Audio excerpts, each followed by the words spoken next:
does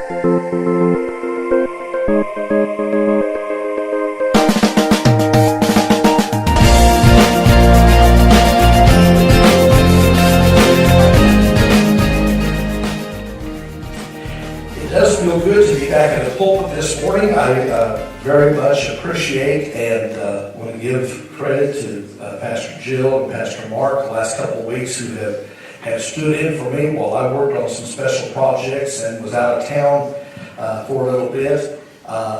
They both did, I thought, wonderful jobs of challenging and blessing us with the Word. And thank you to you as a church for recognizing and standing together and supporting the ministry team here at the church as we serve together in the life of the church. So thank you so very much.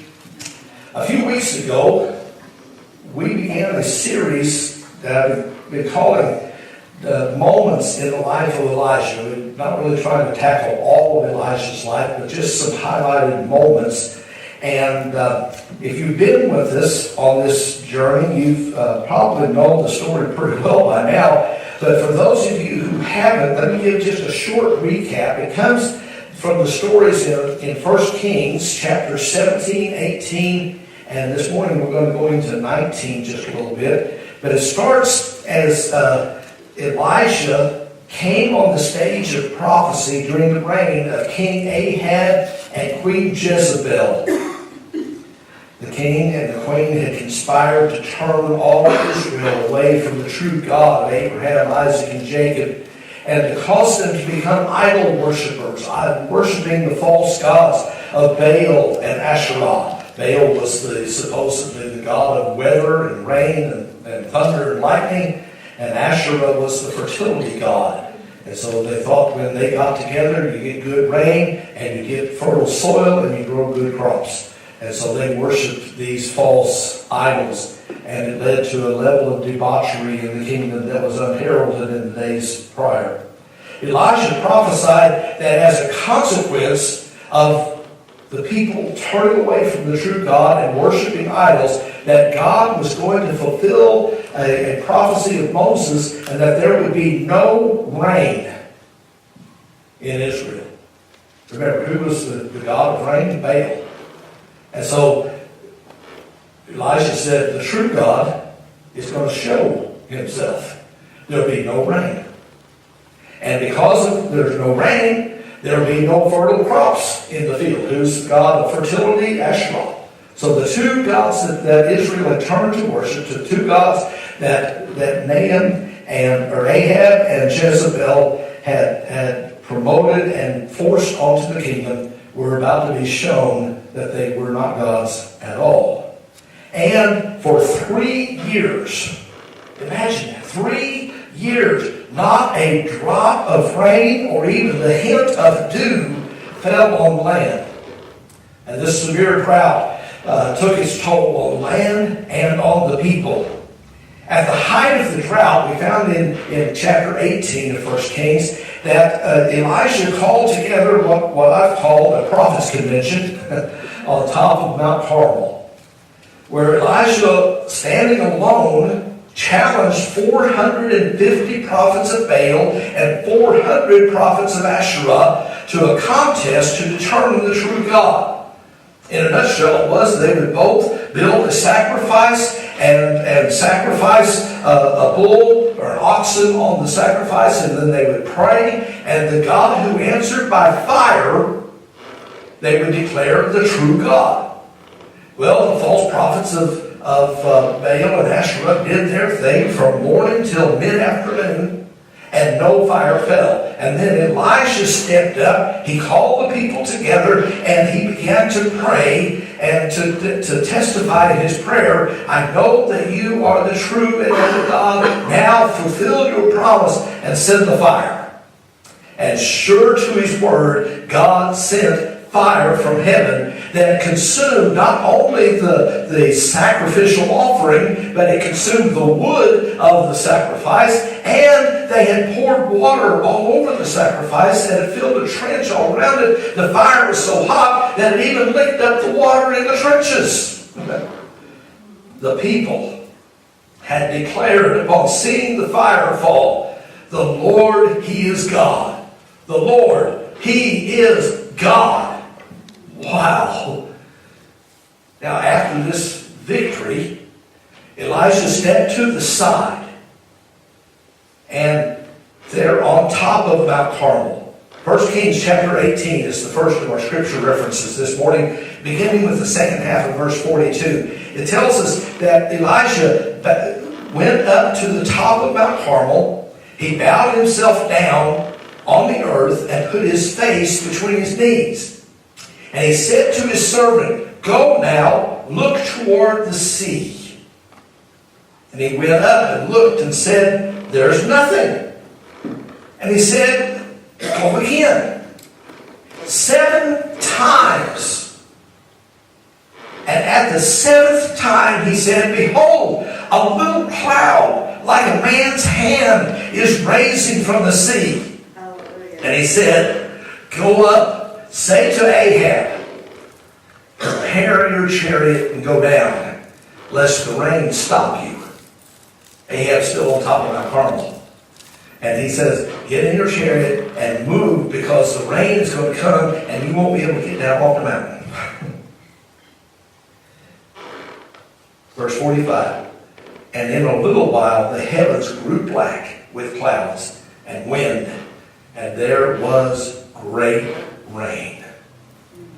Oh my, who is the God of the rain?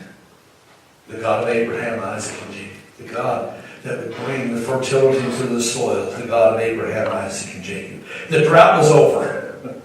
The people had declared, "The Lord, He is God." The scripture tells us that the prophets of Baal and Asherah had been destroyed, and the rain had come. This was hallelujah time for Elijah. It should have been a shouting time of celebration. There should have been a great awakening of the glory of God. Well, what should have been ain't always what happens. Sorry for the bad grammar, but that's the song I just remembered. The bottom fell out. What happened? Let's go to chapter 19 of 1 Kings as we continue the story. Beginning at verse 1. Ahab apparently got off the mountain. He told Jezebel all that Elijah had done and how he had killed all the prophets with the sword. Then Jezebel sent a messenger to Elijah. Now remember, Jezebel was actually the power behind the king. She manipulated the king in so many ways and actually was the cause of the kingdom of Israel moving to the idols and the false gods. She came from that idol worship background. And so she was actually the power behind the power of the king. And so instead of Ahab, the king who had the power of judgment and execution, Jezebel sends a messenger to Elijah saying, "So may the gods do to me and more also, if I do not make your life as the life of one of them by this time tomorrow." In other words, she said, "You killed the prophets, I'm going to kill you by this time tomorrow, or let God strike me dead. I'm coming after you." Then he was afraid. Elijah was afraid. And he arose and ran for his life and came to Beersheba, which belongs to Judah, and left his servant there. But he himself went a day's journey into the wilderness. This guy's trying to get away. And came and sat down under a broom tree. And he asked that he might die, saying, "It is enough now, O Lord. Take away my life, for I am no better than my fathers." It's almost inconceivable. Almost unbelievable. Immediately after these great accomplishments, the prophet is running away. He's running for his life. Despite the great and the marvelous victories, Elijah had become disillusioned. To be disillusioned is defined as a feeling of disappointment resulting from the discovery that something is not as good as one believed it to be. Ever been disillusioned? Expecting something great, something wonderful, and it turned out just to be so-so. Turned out to be blah, or turned out to be bad instead of good. In the glory, picture the scene, in the glory of all the resounding defeat of the prophets of Baal and the idol worshippers, the restoration of the name of God and the respect of God, in the glory of the outpouring of the rain, still Elijah is seen in chapter 19 as a defeated and disheartened prophet. I want to talk about that for a few minutes this morning. I want us to look at two areas that I see that have applied in my life, and I think will apply in all of our lives, of where this disillusionment comes from. See, it wasn't just the prophet. It happens to all of us at one time or another. For Elijah, disillusionment came when he perceived failure. Can you put yourself in that scene? Can you imagine that just for a moment? Elijah must have been saying, look, the fire fell. Look at the ashes. Look, smell the smoke. The fire fell. Doesn't anyone remember? And it's raining. If you go outside, you're going to get wet. It's raining. He said, look around. Come on, people. I've seen fire and I've seen rain. How often do we become so oblivious to the rain? How often do we forget the fire? Elijah expected something great to happen. He had stood as the prophet of God. He had stood before the prophets, 850 altogether, and he knew their threats, he knew their power, and yet the power of God fell. I imagine that Elisha was expecting the complete restoration of Israel, the conversion of all of Israel to maybe, just maybe, even Ahab and Jezebel might get saved. I mean, how could they deny that the power of God fell and at God's word the rain fell? How can they deny that? He questioned everything, though. And now, after Jezebel's threat to kill him, he's running away. You see, Elijah saw only the immediacy of the moment and lost sight of God's bigger plan. Now, this part is very important for us here at Waters Edge Church. It speaks to, as I was studying this, and this part just virtually leapt off the page at me. So I want you to catch this. We have been emphasizing this year, especially, God's call upon us to seize the moment.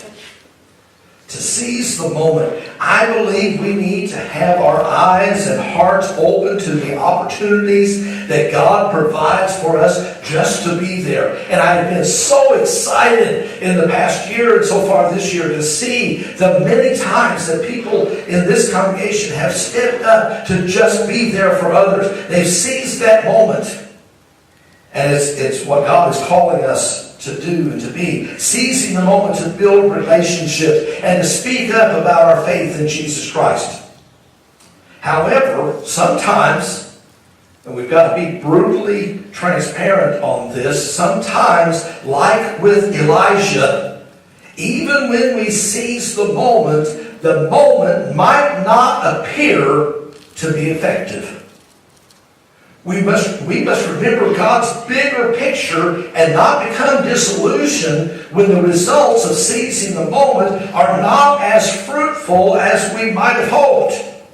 But we keep on being there because God has a bigger plan than just that perceived failure of the moment. Elijah seized the moment. But for him, the moment looked like a failure. And that still happens today. You see, if the enemy of our soul can get us disillusioned enough, it can lead to spiritual defeat. as I've been thinking and praying about the life of our congregation,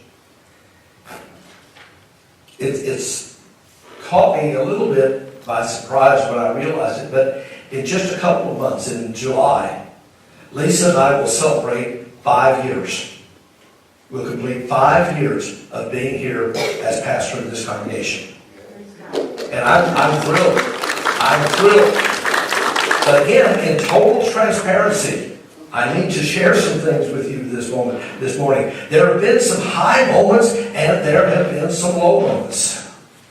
The challenge in each of the seasons of the life of our church, in high or low, is to keep our eyes focused on the purpose for which God has placed us here. We put it on the wall just to keep you reminded.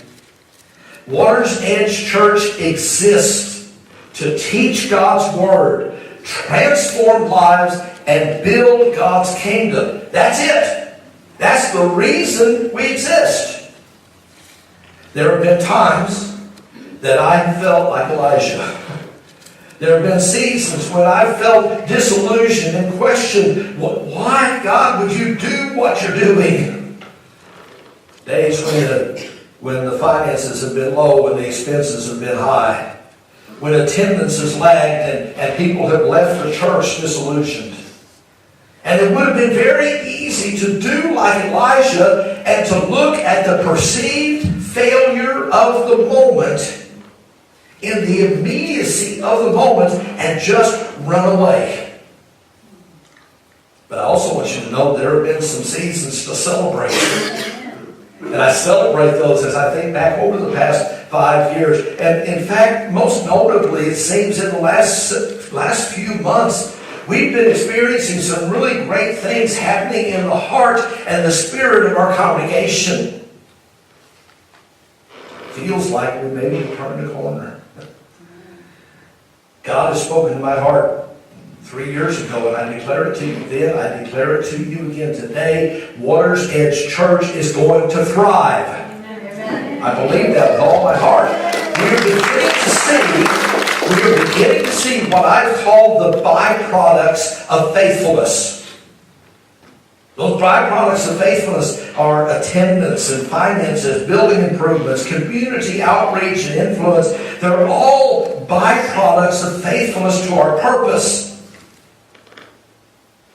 Our existence of teaching God's Word so lives are transformed and God's kingdom is built. And we battle disillusionment by remembering and being faithful to our purpose as one part of God's bigger plan. Elijah, it seems, began to look only at the byproducts. The byproducts of the victories. And he lost sight of God's primary purpose for sending him as a prophet. Think about that. Was Elijah there to see a great fire? Was he sent to cause fire to come? Was he sent to watch it rain? Was he sent there to destroy the prophets? No. His purpose was to cause Ahab and Jezebel and the kingdom to turn back to God and deny the false idols. That was his purpose. It wasn't. Now, God showed up in the rain. God showed up in the fire.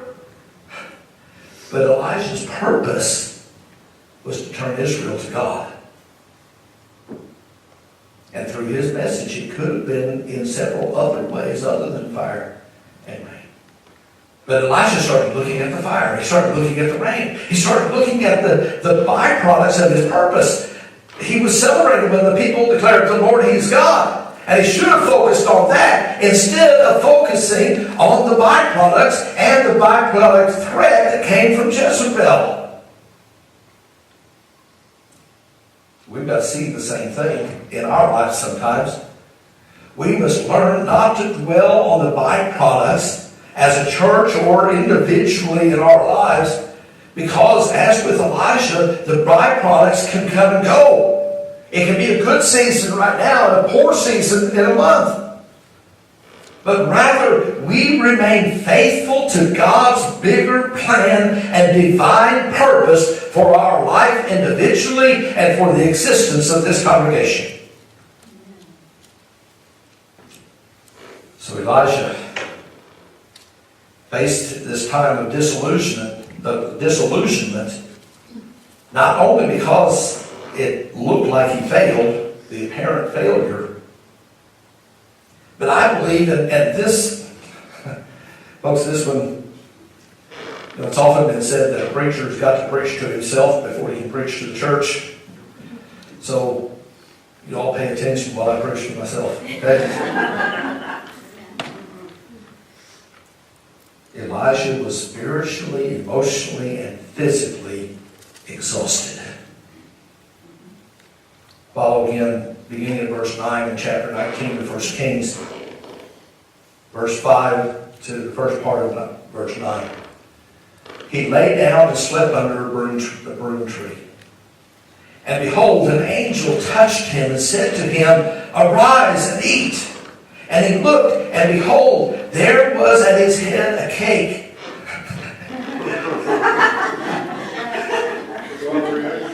A cake. For those of you who are our guests this morning, we have a slogan at One's Edge Church. We have cake for almost any excuse. Anyhow, so we're very biblical. A cake baked with hot stones and a jar of water. And he ate and drank and lay down again. And the angel of the Lord came again a second time and touched him and said, "Arise and eat. For the journey is too great for you." And he arose and ate and drank and went in the strength of that food 40 days and 40 nights to Horeb, the mount of God. There he came to a cave and lodged in it. Other translations say he came to a cave and rested there. This is an amazing demonstration of the compassion of God upon his servant. Remember what Elijah had been through just in those 3 short years. A year alone at the brook Cherith. 2 years living with a widow and her son during the severity of the drought, and her son died during that time. Elijah prayed and he was raised back to life, but the trauma and the turmoil that would have happened during those 2 years, the challenge on Mount Carmel, can you imagine? One person, you alone standing against 850, then followed by the rain. And then the scripture here in 1 Kings says that he ran to Jezreel and to Beersheba. He didn't ride. He told the king, "Get in your chariot and go down." But the scripture says he ran. Now, I can't run from here to the front door. I used to run track, but that was a long time, many pounds ago. But he ran. He had gone through enough emotional, spiritual, and physical strain, causing his body to become physically exhausted. But as I look at the days and the years of my life and my own experience, the times that I identify, the times that I most easily become disillusioned, is when I'm just too tired to fight.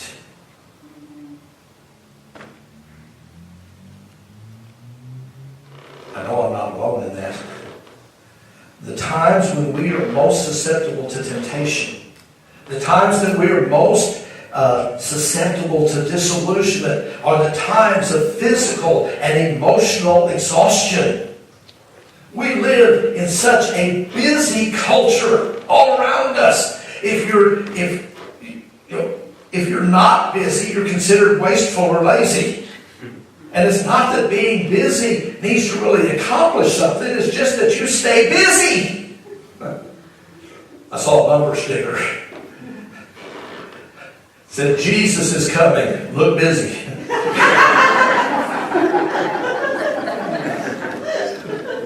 We live in the busiest time history has ever known. Exhaustion will do as much to our spirit as it will our physical bodies. Some of you are old enough to remember in the mid-1970s, after the national trauma of the Vietnam War and the national disgrace that was Watergate, and in 1976 we elected a new president, Jimmy Carter, and about a year into his term of office, he went on national broadcast and talked about a national malaise. Now that's a big word, just means disillusionment. It means being tired. It means being weary. He said our nation is weary. We're just tired of all the fighting and all the indecision and all the doubt that's surrounded our government. We're just, and he said our economy's not growing, our country's not moving well simply because we're just too tired as a nation. I know that it's not only national that he talked about, but it can be very emotional and spiritual, personally, individually with each of us. In my years of ministry, I've talked to person after person who have this almost the same testimony. They say, I don't know what's wrong. I used to feel closer to the Lord. I don't know what's wrong. I just don't have the drive I used to have to get up and go to church. I just don't have the drive I used to have when it came to reading the Bible. I just don't have the drive. I don't know what's wrong. And the more I talk with them, the more I question them, I find out the bottom line is they're just so tired. We're so busy. And we're just so tired. I'm convinced for followers of Jesus to have the strength we need for the day, the strength we need to seize the moment when God opens those doors, we've got to take some time to rest. I believe God expects us to take care of our bodies, and one of the important ways is by resting. God set the example. 6 days he labored, and on the 7th day he rested. Jesus saw it in his own disciples. In Mark chapter 6, Jesus spoke to his disciples. They had been so busy doing the work of the kingdom, nobody could fault them for being so busy. But Jesus told them, excuse me. Jesus told them, come away by yourselves to a desolate place and rest a while. For many were coming and going, and they had no leisure even to eat. How many times have you missed a meal because you're just too busy to stop and eat? How many times have we just been so busy that we fail to spend time with our family, to spend time with our children and grandchildren? Oh, we'll get to that tomorrow. I'm too busy today.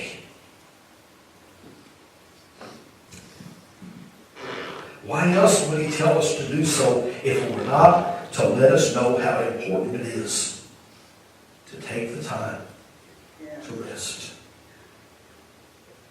to recover from the physical and the emotional and spiritual exhaustion that this life can often lead us to.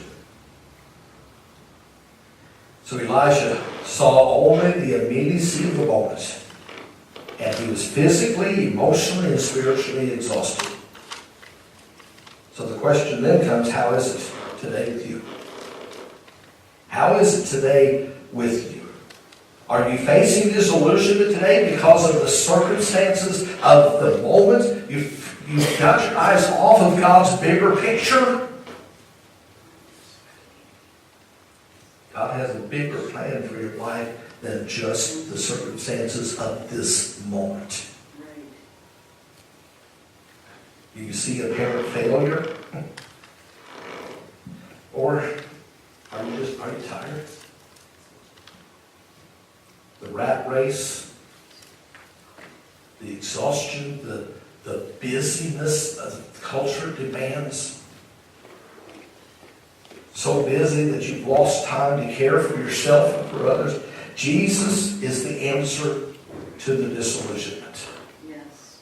Jesus is the answer. He will help keep you focused on His bigger plan for your life, and He will give you rest. Come to me, all ye who labor, heavy burdened. I will give you rest, He said. So the invitation is to come to Jesus today. We're going to sing in a nod to the evangelist Billy Graham, who is receiving his reward now. We're going to sing that great hymn, Just As I Am. And you know what? That's the way Jesus calls you. Out of the busyness of your life, out of the hectic stress and the strain of your life, out of your physical, emotional, spiritual exhaustion, just come to Jesus just as you are. He knows you're tired. Come to Jesus just as you are. He knows you're disillusioned, because it seems like so many things have been a failure. And if you look just at what's going on right now, it seems so dismal. It makes you want to run away like Elijah. Come to Jesus just as you are and tell Him, Lord, I'm tempted to run. But where will I go? Oh, you have the words of life. Lord, I'm tired. Give me that rest that you promised. Just as I am, without longing me. His blood was shed for you. Come.